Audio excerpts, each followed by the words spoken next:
You can just go straight to Judges. Like I said last week, basically the last 9 verses in Hebrews talk about all of these different people, and that's exactly what we're going to do this morning. We're going to just continue looking at some of these people, and so we're going to start off in Judges chapter 4. That's where the story of Deborah and Barak start. And I realize that in Hebrews it only mentions Barak, but I don't think you can talk about Barak without talking about Deborah. I mean, she is a huge, huge, huge part of this story. And so that's where we're going to pick up this morning in Judges chapter 4. And this morning is going to be more of warnings and lessons that we learn from Barak specifically and Samson and also Deborah, opposed to like the last few weeks we've had the statements, the heroes of faith, ... This morning is going to be more like, hey, here's what we learned from these people. Barak and Samson didn't have a lot to give us in scriptures. They are mentioned in Hebrews as clearly taking out enemies and being strengthened by their weaknesses, but their actual stories give us more lessons to learn from, opposed to like, here are amazing things they did. Samson was kind of a bad dude. He really didn't live for the Lord most of his life until the very end of his life. Kind of just did whatever he wanted. And Barak was a terrified guy. He didn't want to do anything. He was scared unless essentially Deborah held his hand. And so we're just going to be looking at these different characters and what can we learn from that? And then maybe we find ourselves in those situations. Maybe we find ourselves like Barak, just kind of scared and not willing to step out to what God is asking. Or maybe we just find ourselves living kind of a double life like Samson did for most of his life. And so again, what can we learn from these guys? And so if you're not familiar with these stories, and it's very possible that some of you are not, Deborah and Barak are the first major story in Judges, and so there's three guys in Judges, 3 judges in Judges that are kind of talked about a lot. Deborah and Barak would be the first one, and then Gideon, and then Samson. Those guys get the most chapters in Judges, and so up to that, it's just been a few people here and there. They did this, they did that, and so we get to Deborah. And their story goes hand in hand. Their whole story, the whole story of Deborah and Barak is hand in hand. They work together, they go to battle together, they praise, they sing together at the end. Everything is hand in hand, and that's why I included her, even though she wasn't mentioned in Hebrews, because they go together. If you're not familiar with who Deborah was, she was a prophetess and a judge. And so she was a judge for Israel. She was from the tribe of Ephraim, but she was also a prophetess. And Barak was the military leader. And so that's a very unique position that Deborah was in. She was the judge of the people, but she was also a prophetess. Now, I didn't put this in your notes, but I am curious if anyone can answer this question. And if you can, there's a Sonic $10 gift card for you. There is only 5 women in the whole Old Testament that are mentioned as prophetesses, Deborah being one of them. Can anyone name the other 4, or at least go, hey, it's this person? I'm just curious, and this is just for fun, just to see how well you know your Bible. Does anyone know who the other 4 women are? I figured if nothing else, Dwayne might. Let's see how bad he wants Sonic. You couldn't tell me. Does anyone think they know the other 4? Again, this is just for fun. It has really nothing to do with the sermon. I'm just curious. Anna is not one. In the Old Testament, she's in the New Testament. Boom, you're out. Nope, there's no lifeline. This is not Who Wants to Be a Millionaire. I'm messing. You have no other guesses? Dwayne, how many do you think you can name? Oh, I put you on the spot, right? No. There's no L. Not in the Old Testament. There might be in the New Testament. No, you cannot buy a vowel. Nice try, though. Yeah, back there. Are you talking about just the other 3 women mentioned? I'm talking about the other 4, but yeah, I'll take 3 at this point in time. No, sorry. I meant the other 4 prophetesses mentioned. You're right. I think she got me on a technicality, right? Well, we'll see. We'll see what the judges think. So the other women mentioned in the Old Testament that were prophetesses, so these would have been women who prophesied and were in that role of leadership, was Miriam, Moses' sister, Remember, Miriam led Israel with Moses and Aaron. It's mentioned in Exodus 15:20. Huldah, in 2 Kings 22:14, she was a prophetess during the time of the kings and at that time. Isaiah's wife, we don't know her name, it's just Isaiah's wife, and mentioned in Isaiah 8:3. It just says that Isaiah was married to a prophetess. His wife was a prophetess. And the last one would have been the tricky one if anyone had got it. Her name was Naldeah, but she was a false prophet, and she was mentioned in Nehemiah 6:14. And so Israel was following a false prophet in the time of Nehemiah, and Nehemiah actually went against her and fought her and said, "Why are you listening to this false prophet?" So those are the 4 women, including Deborah, that are mentioned in the Old Testament as prophetesses. So I don't know that I would have known them without seeing that this week. I might have got a couple, but I was just curious if anyone else knew that. So anyway, Deborah was a judge. She was a prophetess. So she was in a unique position. She was telling what God was saying, but she was also judging the people, leading the people. And so that's what's going on here. And so picking up in Judges chapter 4, it says, the people of Israel did what was evil in the sight of the Lord. After Ehud, the left-handed guy, kind of a gross story, but he had led them for a while, it says, the Lord sold them into the hand of Jabin, king of Canaan, who reigned in Hazar. The commander of his army was Sisera, who lived in, I'm not even going to try to pronounce that. Then the people of Israel cried out to the Lord for help, for he had 900 chariots of iron, and he oppressed the people of Israel cruelly for 20 years. Now, I know 900 chariots doesn't sound like a big deal to us, but in this day and age, 900 chariots would be the equivalent of like a tank. So, like the best thing that I found in studying that if you had a chariot, it'd be equivalent to today's version of a tank. So this guy had essentially, in our minds, 900 tanks at his disposal. He had 900 chariots. So these were the people cruelly oppressing the Lord. And it says, now Deborah, a prophetess, the wife of Lapidah, who was judging Israel at the time, she used to sit under the palm of Deborah between Ramah and Bethel in the hill country of Ephraim, and the people of Israel came to her for judgment. She sent and summoned Barak. And it tells who he was. He was from the tribe of Naphtali. Has not the Lord, the God of Israel, commanded you, go gather your men at Mount Tabor, taking 10,000 from the people of Naphtali and the people of Zebulun. And I will draw out Sisera, and I will give him into your hand. So again, she's prophesying. She's saying, look, the Lord has called you to get 10,000 troops. The Lord's going to draw Sisera into battle, and he's going to deliver Sisera. So that's the message. She says, Barak, you need 10,000 troops. You're going to go to battle. The Lord is going to draw this guy into battle. The Lord is going to defeat this guy for battle, and he's going to give him into your hands. Pretty simple message. God's going to do everything. You just got to show up. Barak says to her, I will go. If you go with me, I will go. But if you will not go with me, I will not go.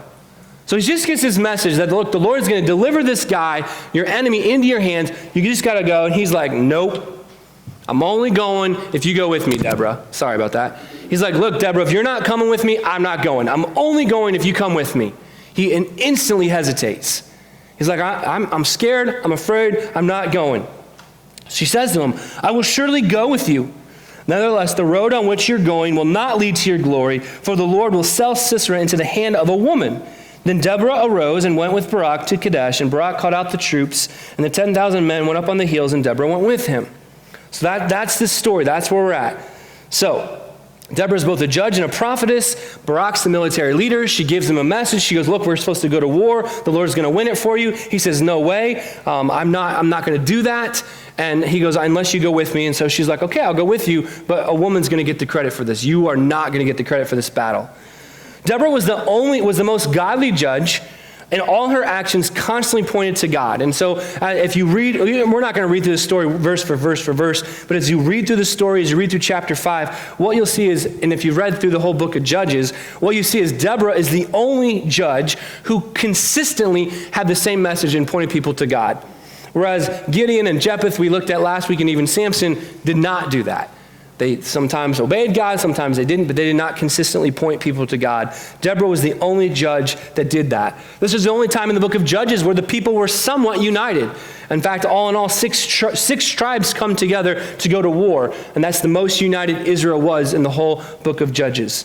So, there's a cycle here in Judges. There's the apostasy of the Israelite people. Then they go into servanthood.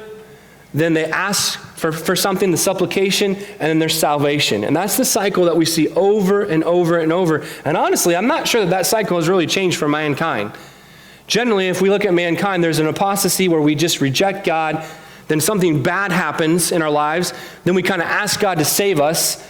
And then God provides. And that's kind of mankind's cycle. And that's exactly what the book of Judges is about. And the whole book of Judges, and we said this 2 weeks ago, is showing us why Israel needs God. Left to ourselves, left to man, we have this apostasy, servanthood, supplication, and then eventually salvation. And so eventually, as they reject God as their leader, which you would see in 1 Samuel, which we'll look at next week, God wants them to have a godly king like David, and yet all the time they pick to not have godly kings. So that's the cycle here, and I don't know that that's changed much in mankind some, thousands and thousands of years later. I had it in your notes already. Deborah was one of 5 women mentioned in the Old Testament as a prophetess. We tried that. So Deborah challenges and calls Barak to lead to battle against Sisera. Barak hesitates and only go with Deborah. So he hesitates and he will only go with Deborah. Deborah goes but foretells a woman will get the glory of battle. So just kind of making sure you got your blanks filled in there. We already mentioned that Sisera has 900 chariots, which is like tanks. And so the next part of the story is we're introduced to this guy named Heber, and he's a Kenite. And so I'm not going to ask you who a Kenite was because it says it right there in the verse, but this is the family of Moses. So if you guys remember, Moses married a woman and her father was a Kenite. And so this particular family we get introduced to, they're living near Israel. They have a treaty with Israel. They also have a treaty with the other guys. So they're kind of living at peace between both countries. And we get introduced to this family, and it'd be the ancestors of Moses, the father-in-law and his family of Moses. So that's important because we're going to come back to that. So they go out to battle. The Lord gives, it says in verse 14, Deborah said to Barak, "Up, for this is the day in which the Lord has given Sisera into your hand. Does not the Lord go out before you?" So Barak went down from Mount Tabor with 10,000 men following. The Lord routed Sisera. Notice it doesn't say Barak. The Lord routed Sisera and all his chariots and all his armies before Barak by the edge of the sword. And Sisera got down from his chariot and he fled away on foot. Now, if you go over, and we're not going to read through chapter 5, but if you read in chapter 5, it tells us exactly how that happened. In other words, that it says that God brought flood waters. It's over in chapter 5 when they're singing the song of how this happening, and God basically flooded this dry riverbed that the chariots were in. He flooded it to the point that the chariots they were stuck in the mud and they could not move. So when we left Exodus, God dried up a riverbed. In this case, he floods a riverbed with torrential rain very quickly so that these 900 chariots were useless. And you can see that in Deborah's song. You can read about that in Deborah's song of how that happened. And so it says in verses 20 through 22 is where it says it specifically. The heavens fought their courses against Sisera. The torrents of Kerisha pushed them away. The ancient torrent marched on my soul with the might. It's the loud beat of horse hoofs of the galloping and the galloping of steeds. In other words, they flooded it and the chariots were useless. So this guy gets down, he flees, and he goes to this tent. This tent that we were just introduced to, this family that's kind of living on both sides, right? They've got peace with Sisera's leader. They got peace with Israelites. He goes to this tent. Now, there's some really interesting things that happen here. And again, all of this hopefully will make sense in a minute why I'm telling you all of these little facts, because they all lead to the story. So he flees to this tent. He's instantly meted by Jael, the wife, which means nothing to us, but in this culture, that's like a huge no-no. You are never meted by the wife. You are either meted by the head of the household, the man, or by a servant. So this leader, as he's fleeing from his death, as he's trying to get away, Jael comes out and meets him. And she says to him, "Turn aside, my lord." This is verse 18. "Turn aside, my lord, turn aside to me. Do not be afraid." So the wife comes out to him and says, "Hey, come to me, don't be afraid." First off, like huge cultural no-no. Then second cultural no-no, he listens to the wife and goes with her. Like you would never do that. You didn't mess with another man's wife. Like if you just looked at another man's wife in this time period, you were like done for. Like you did not do this. So he turns aside, he follows her, and she takes him into her tent. I mean, like, do you see what's going on here? So she's like, hey, come follow me. He follows this man's wife. He's not greeted by the head of the household. He's not greeted by the servant. And he goes into the wife's tent. Like just right there, instantly, in that culture, in the culture of the Middle East in this time period, not Israel's culture, this would call for death.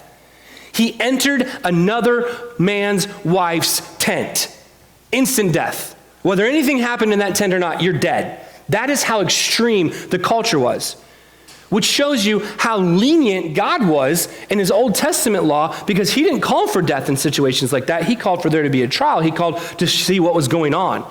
And so again, you begin to see how the law in Genesis, Exodus, Leviticus, and Numbers took what was there and made it better, because God wants community. That's a whole side note. But anyway, he goes in this tent. She covers him up, and he said, please give me some water. No, she gives him milk. So she gives him the best of the best. So she opens the skin of milk, gives him the drink, covers him, and then he says, hey, go stand by the tent, and if anyone comes along, say I'm not here. As soon as the dude falls asleep, she takes care of him. And we're not going to read that. You can read it for yourself. It's obviously pretty interesting. So he falls asleep. She takes him out. He's no longer living. So he died. And then Barak comes along. He's just pursuing, has no idea where this guy is. He's just running around. And once again, Jael comes out and meets him and says, hey, come, I will show you where the man is who you're seeking. So she went in, and there he lay dead at the tent. So on that day, God subdued Jabin, the king of Canaan, not Barak, before the people of Israel. And the hand of the people of Israel pressed harder and harder against Jabin the king until they destroyed Jabin the king. And then you go into this song, which again explains a lot more of this in detail. I encourage you guys to read Judges 5 sometime, but for this morning, we're not going to do that. Again, it's a pretty graphic song, but it makes sense to what the time was. So that's the picture. Deborah is leading. She gives a message to God. Barak says, there's no way. I'm not going with you. He hesitates. Jael, this foreigner, not even an Israelite, calls a man into her tent, then takes care of the man for Israel, therefore keeping peace between Israel and the Kenites, because this was her family. And so that is this story. And yet Hebrews says, hey, Barak was a man of God, a man of faith. So it's just kind of interesting. You're like, how in the heck did Barak end up in Hebrews? And again, Hebrews told us, and we looked at it last week, because he subdued a nation. He eventually did go, but there was a consequence. And also he was made strong in his weakness. So the important thing is, what can we learn from these two stories? What can we learn from these two stories? So God uses Barak, Deborah, and Jael, but at the end, God gets the glory and a foreign woman. So he uses Deborah, he uses Barak, he uses Jael in the story. He gets the glory, as does a foreign woman. A Gentile woman gets the glory. In the end, God is letting us know he will use anyone to bring forth the kingdom, even rocks, as referenced in the New Testament. So we begin to see right here in the Old Testament, and then that's essentially what Hebrews is talking about, is God is saying, look, if you're going to be for me, if you're going to honor me, if you're going to follow me, I will use you. God will use anyone, because he uses a Gentile foreign woman to accomplish the task, because Barak wasn't willing to accomplish the task. God will use anyone to bring forth the kingdom of heaven, even the rocks, as it's mentioned in Matthew and Luke, that the rocks will cry out if we don't. God will use who he needs to use to bring forth the kingdom. And you see that throughout the rest of the Old Testament. And I wanted to point that out this morning, because as we continue to read, as we get out of the book that we're Job in a few weeks, when we get out of that, and we head into Isaiah and Jeremiah and Ezekiel and Daniel, you're going to see God using foreign kings for his glory. He uses Nebuchadnezzar. He uses Cyrus. He uses multiple pagan people to accomplish his will. God's going to use anyone to advance his kingdom. Sometimes people don't even realize they're being used to advance his kingdom. I don't know that she realized that God was using her. She just saw this guy, knew there was a war going on, wanted to keep peace with the Israelites, and took him out. God will use who he needs to use to advance his kingdom. And in some cases, he uses the most unlikely people, which you're going to continue to see as you read through the Old Testament. I hope that you're reading through the Old Testament. So there's two important things that we learn from this story. The first important thing is that women play an important role in God's plan of building the kingdom. And for so many times, and we see so many in scriptures, women are put on the sideline. Women are told to be quiet. And again, and I'm not going to go into this because we looked at this in depth in Corinthians last year. We have roles. But the role is not to just be silent. We have different roles in the church, men and women. And we see once again, even in the Old Testament, women play an important role in God's plan of building the kingdom. God uses women. They played a very important role in God's plan. Paul affirms this. He affirms this, and we looked at this in depth in 1 Corinthians 11, 1 Corinthians 7, 1 Corinthians 14. The whole head covering passage, right, was all about women praying and prophesying. Paul says, hey, you can't preach because that's not your role, but you are going to pray and prophesy. Then he goes on and says, hey, but you're not going to preach, but you are going to pray and prophesy. Then you look at Galatians, Ephesians, Philippians, Colossians, every single one of those books, Paul thanks the women who have worked alongside with him, who have encouraged him, who have sent him money, who have advanced the kingdom. It says in Philippians 4:3, I think 4:3. I didn't write that down, so if I'm wrong, I apologize. But he thanks the different women who have advanced the kingdom. So we see that women play an important role in God's plan in building the kingdom. They're not just to be on the sidelines. And for so many denominations and so many churches, obviously that has been on both ends of the spectrum. Hey, they should be a full-on everything or they should do nothing. But yet we see God has a role for all of us, which ties into what we just talked about with we're the whole body and having new roles and voting people in, and that women have a role in that. Paul affirms that. And we see that too in Joel 22, 28, and 29. I'm just going to read that to you. And it says, it shall come to pass afterwards, I will pour out my spirit on all flesh. Your sons and your daughters shall prophesy. Your old men shall dream dreams, and your young men shall see visions. Even on the male and female servants in those days, I will pour out my spirit. And so God is letting us know, hey, I'm going to use Jews, I'm going to use Gentiles, I'm going to use freed people, I'm going to use slave people, I'm going to use men, I'm going to use women to advance my kingdom. Now in all of that, there's going to be order and roles, and that's what all of Corinthians is about, defining those roles and defining that order. That's why on Wednesday night at the meeting, I read a little bit from orderly worship. That's why that was my devotion the other day on 10:02. There's an order to that, but the Lord is letting us know everybody will be used. And I love that in Joel. He says, even your male and female servants will be used. Everyone will have my spirit. I will pour out my spirit on everyone. So that's the first thing that we can learn from this story. Women have an important role in building the kingdom. And we need to make sure that we're making sure that we're equipping our young women in their church to build the kingdom. Again, not to be elders and pastors, but to do the things that they're called to do. And the second thing that we see is if you're reluctant to respond to God's call, there will be a consequence. And I think this is the biggest one of this story. For Barak, the consequence was simple. He just didn't get the glory of the battle. But guys, when we're reluctant to God's call, when we're reluctant to respond to God's call, there's a consequence. And in some cases, that consequence is eternity in hell. I know that's rough to say, but that's the reality. God is calling people to him. And when we're reluctant and we say, that can wait till later, I'm not sure, I don't think I can do that. And some people, that simple call is giving their life to Christ. And it's very clear here, and not only here, but all through the whole Bible, there's a consequence for that. And I think it's important that we say that because we live in an era, we live in a time of 2020 where we're teaching in the church that there is no consequence. That everybody ends up in the same place because God is a God of love. And we are teaching there is no consequences. We're seeing that in our culture. We're seeing that in the workplace. We're seeing that in these young people that are graduating from high school and college who have never had to lose, who have never had a consequence because everybody's a winner. We're seeing that effect on our society. Look at these riots all over our country. Well, why can't I say what I want? There's no consequences. We don't need consequences. And there are consequences with your choice. And Barak was reluctant to respond to God's call. And there was a major consequence. He, the military leader, got nothing. And he's always going to be remembered as the guy that said, I'm not going. I'm not going. Now again, in scriptures we see with like Moses and Jeremiah and even Gideon, that they were reluctant, but God groomed them and used them. Jeremiah said, I can't do that. I'm just a young man. Isaiah said, I can't do that. I don't have the words. Moses said, I can't do that. I don't have the words. And God said, no, you can. And they gave in to that. They said, okay. And he groomed them. He spent 40 years grooming Moses to lead his people. We also see other places where there was a consequence of punishment. Jonah. We're reluctant to respond to the call. He spent 3 days in the belly of a whale.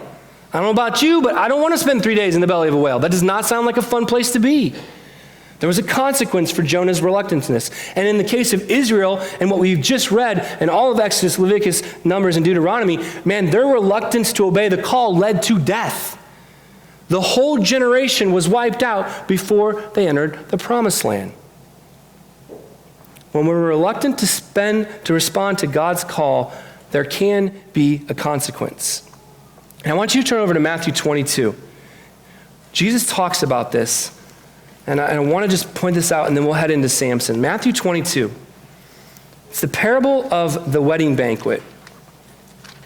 And this is exactly the imagery. This is exactly what Jesus is talking about.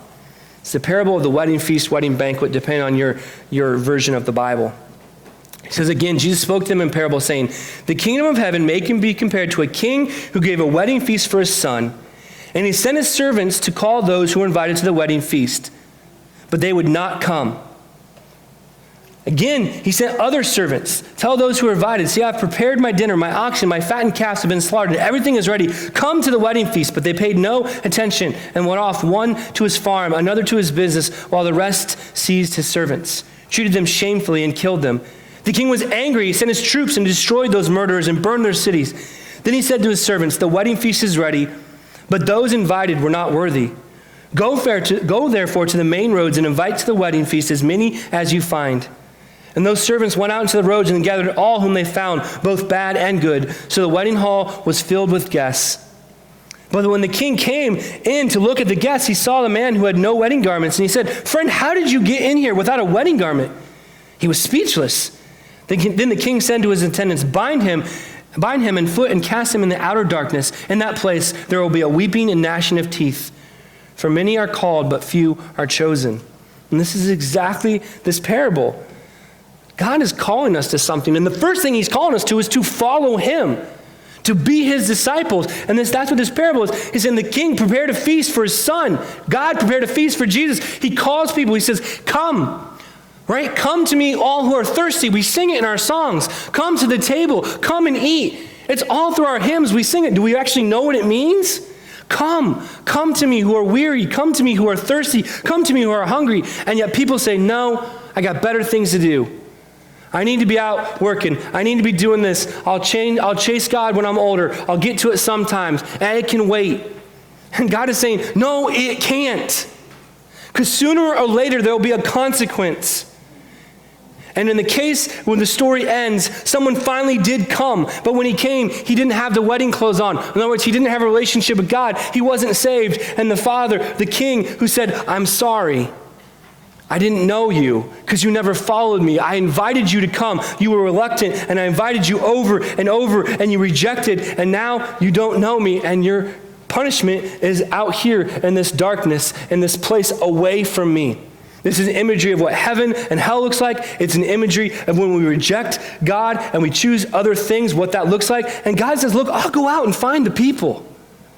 I will bring people to me. If you want to reject me, and ultimately he was first off talking about the Israelites. He's like, if you want to reject me, that's okay. I'll go to other people. But this is exactly what we see in the story with Barak. He was reluctant, and there was a consequence. Now, clearly, Hebrews tells us that he's a hero of the faith, so somewhere along the way, he had a change of heart or something happened, and he followed God, but he was reluctant to follow that call. And I wonder how many of us in this room are reluctant to follow a call that God has been putting on our heart or stirring in our hearts, or even just a call to worship him and be his son or daughter. It's the warning that I see in this passage. And again, here in Matthew 22. And I told you this morning would be more about warnings and lesson learned instead of hero of the faith, ... Man, if God is calling you to something, don't be reluctant. Answer the call, run to the call. And if it's first and foremost, it's just to simply surrender your life to him, then please do that because there is a consequence. So that's what we learned from Deborah and Barak. Now we'll go back to Judges and we'll look at Samson.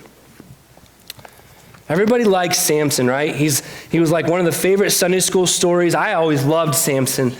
I love, he's this big guy. I always imagine Samson to look kind of like Sylvester Stallone in the Rambo movies, just like huge and big and nothing can stop him. He just destroys everything. And if you want to judge me for watching Rambo, that's fine. We can talk later. But that's just how I always envisioned Samson. He was like the Arnold Schwarzenegger, the Sylvester Stallones when they were on all those steroids and they were just huge people.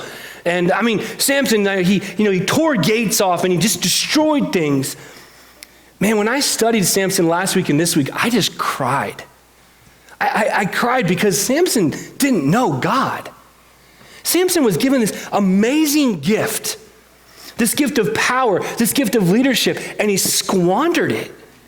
He didn't utilize it. He didn't judge his people and serve them well. He basically did whatever he saw fit as a judge. Samson had a Nazirite vow from birth to death. In other words, Samson was never given a choice. He was just told, you're going to be a Nazirite and serve God. Man, that right there, I stopped.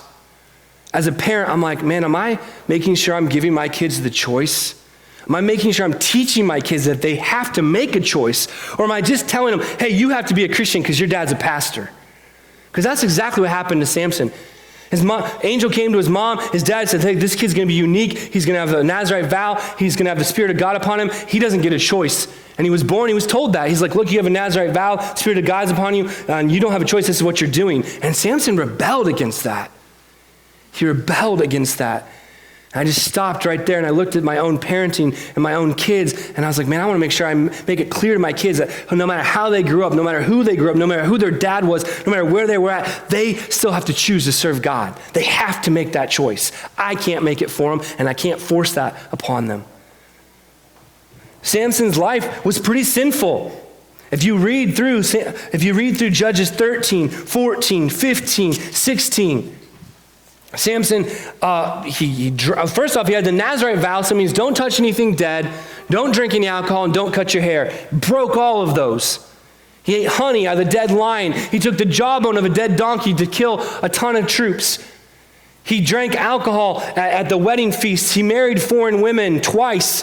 He spent time with prostitutes at least once, if not twice. His life was pretty sinful. He broke all the vows. He married foreign women. Of the 10 feats that are mentioned in these 3-4 chapters, God used him for 10 different feats. It says only 3 times that the Spirit of the Lord was with him.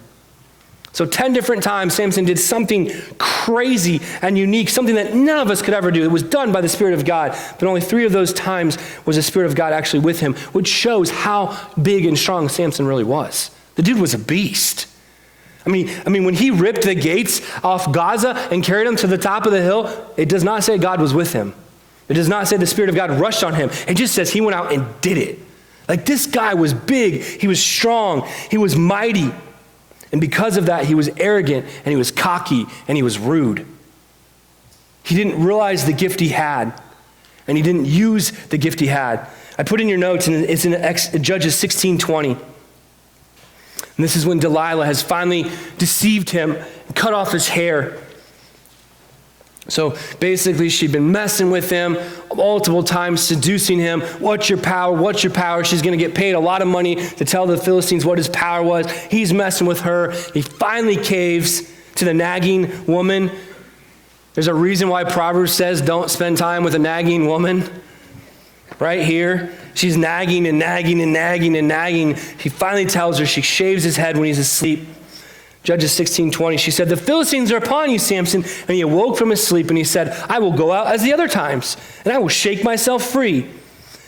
And here's where I cried. Here was the tragic part that hit me this week more than any other time of reading this story. But he did not know that the Lord had left him. He stands up from his sleep. He's thwarted them every other time. He has complete confidence in himself. He says, I will go out as other times, and I will shake myself free. But he did not know that the Lord had left him. Samson had no idea the Lord had left him. Why? Because he had no relationship with the Lord. Up until this point in time, Samson just did what Samson did. If he wanted a woman, he told his parents, I'm going to marry her. If he wanted to go to a party, he went to a party. If he wanted to mess with people, he messed with people.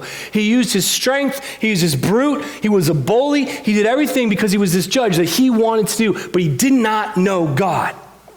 He had no idea God had left him. He had no relationship with God. He just simply used the gift that God gave him to win battles and be impressive. He was cocky and he was arrogant. You know, and the sad thing is I know people like that. Man, I know people that just have amazing gifts, and I'm like, why can you not just love Jesus and use that gift for the kingdom? And I see them using their gifts to just get whatever they want, and they're cocky and they're arrogant, and it just breaks my heart when I see people like that with these amazing gifts. And I'm like, oh, if you only knew Jesus. Because at the end of the day, none of that will matter. It doesn't matter how much money you gave away. It doesn't matter how many good things you did. It doesn't matter how many people you helped. If you don't know Jesus, you're just like Barak who hesitated, and there's a consequence. And I know so many people in my life that are amazing people, yet they do not know Jesus, and so nothing matters. They're going to stand before the Lord, and he's going to say, I never knew you. And for me, that just breaks my heart. Samson had no relationship with God. But in the end, that changes. We see at the end of his life, he's in jail. He softens his heart. He cries out to the Lord. He says, Lord, I need you. I need you. And we see that, and we know that because of Hebrews, he repented. And so the first time in his life, the first and last time in his life, he chose God. And he allowed God to use him. Now, for his reason, it was to avenge what was going on, but he killed more Philistines in his death than he had in his life. But the point is, he recognized his need for God. He recognized his dependence on God. And he asked God to fill him and be with him again. And God granted him that last task, and he took out the temple, taking out thousands of Philistines. So the lesson learned from Samson is no matter what our heritage, our parents, our upbringing, our church background, we all have to choose to serve God. We have to make that choice. Our kids have to make that choice. Our grandkids have to make that choice. I don't care that Willard's your grandpa and he's been in this church for his whole life. His grandchildren still have to choose to serve and love Jesus. Willard means nothing in the sight of God for Ada and Callie. They have to choose God. And I don't say that to put anything down on Willard. Willard's a great grandfather, and his job is to teach them, hey, you've got to make this choice. You got to choose God because I can't do it for you. And that lesson we learned from Samson, he had the perfect heritage. His parents were Levites. He had the perfect upbringing. He had the Nazirite vow. He had the Spirit of God upon him. He knew everything, but he didn't choose to live for God until the end. And he made that moment count. He made that last second count. But man, just think if for 20 years he'd been serving God. It says in scriptures that he served Israel 20 years. He led Israel 20 years. So for at least 19 of that, he led Israel poorly. Imagine if he had led Israel wisely, effectively for 20 years. Maybe Samuel, maybe Samuel, maybe Saul, maybe David wouldn't have been fighting the Philistines those many years later. I don't know. But we all have to choose to serve God. We can't force it or make the choice for our kids. They must make their faith their own. Samson finally understands it at the end of his life. Again, he humbly asks God to be with him and help him. We see that here in Judges. We see that in Hebrews. There's another person in scriptures that we also see that with, and I love that in Chronicles. It doesn't mention it in Kings, but in Chronicles, when it recaps all the kings, the king Manasseh is the exact same story. If you remember in Kings, King Manasseh was the most wickedest king. It said he did more evil than anyone, excuse me, he did more evil than anyone in his whole lifetime. It says Manasseh led the people more wickedly than even possible. He was taken to prison. They put a hook in his nose. He was chained. And it says in Chronicles that in prison he humbled himself. He surrendered his life to God. And it says that God released him from prison and brought him back to his people, brought him back to Jerusalem. And he tried to have reform. And it says in Chronicles, the rest of the days of Manasseh's life, he served the Lord, but the people would not listen to him. For him, he finally understood and he chose to serve God, but it was too late for his legacy. It was too late for his example. The people didn't listen to Manasseh when he returned. But I love this picture of both Samson and Manasseh. Even though they chose poorly, they chose God in the end, which gives us hope that those family members, those people that we know that are not following the Lord, there is always hope for them if they choose Jesus. So the question I just want to leave you guys with this morning is, who do you follow? Who do you follow? Are you making your life count? Are you serving God to your potential, to what he's given you? Or have you been hesitant to respond to what God is asking you to do? Are you like Deborah, who's constantly pointing people to God and pointing others to God? Or are you like Barak and Samson, where you're not really sure where you're at and you're hesitant and you're not really all in and you're not following? Who do you follow? The story that we're going to read this morning from Jesus Freaks just ties into this perfectly. And I didn't have anyone to read this week, and so I just decided to do it myself. And I'm glad I did. I think God did that on purpose. I opened up the book to the very first page. And, all of us have those moments of things in our lives where we remember stuff. And the story that I'm going to read is literally like 2 sentences, and you'll know who it is as soon as I say it. It happened in my lifetime. But we all have those things that we remember, right? Like a lot of you older people, you remember when JFK was assassinated. You remember when Neil Armstrong walked on the moon. Pretty much everyone in the room remembers where they were on 9/11. I can tell you exactly where I was, the exact street number, the exact house. I was wired in a basement in Woodburn, Indiana, and Classic Heights at 105.